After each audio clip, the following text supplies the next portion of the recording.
Mardi 28 juin 2022, bonsoir et bienvenue dans ce 1945 au sommaire.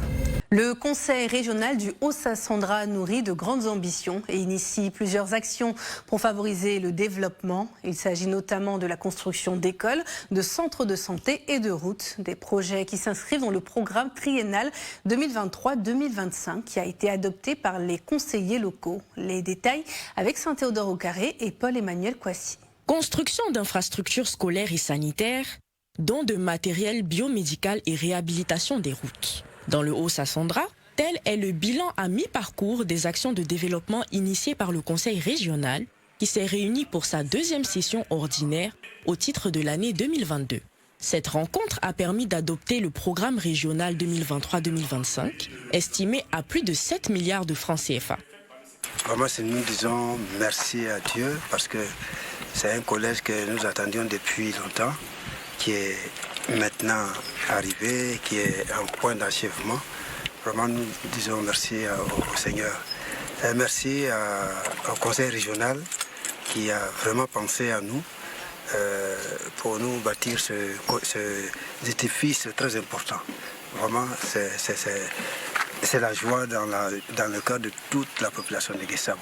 Le but premier du procès Guémadi, c'était de faire en sorte qu'il y ait beaucoup de scolarité dans notre région. Et cela a pris beaucoup d'investissements. Et nous avons toutes les sous-préfectures aujourd'hui qui sont dotées des collèges. Des sous-préfectures et des villages même qui ont des collèges de proximité. Et ça, le procès Guémadi a mis l'accent sur l'éducation de la population.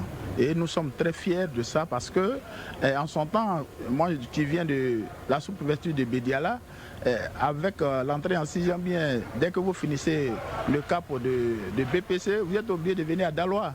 Et en venant à Daloa, il y a le problème des tuteurs. Avec la proximité aujourd'hui de ce développement dans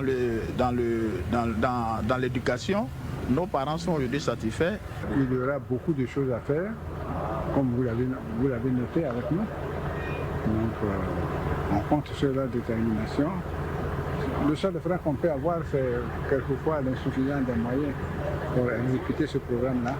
Mais nous allons nous battre pour faire en sorte que nos recettes propres viennent augmenter la subvention de l'État et espérer que l'État ne fasse pas des rétentions sur les subventions allouées pour que ce qu'ils ont annoncé et avec lequel on fait les différents marchés soient respectés et soit nous permettent d'exécuter le programme comme on vient de l'arrêter. C'est le programme prévisionnel et d'une manière générale, ce qui n'est pas prévu au triennal, nous ne pouvons pas le faire sauf urgence.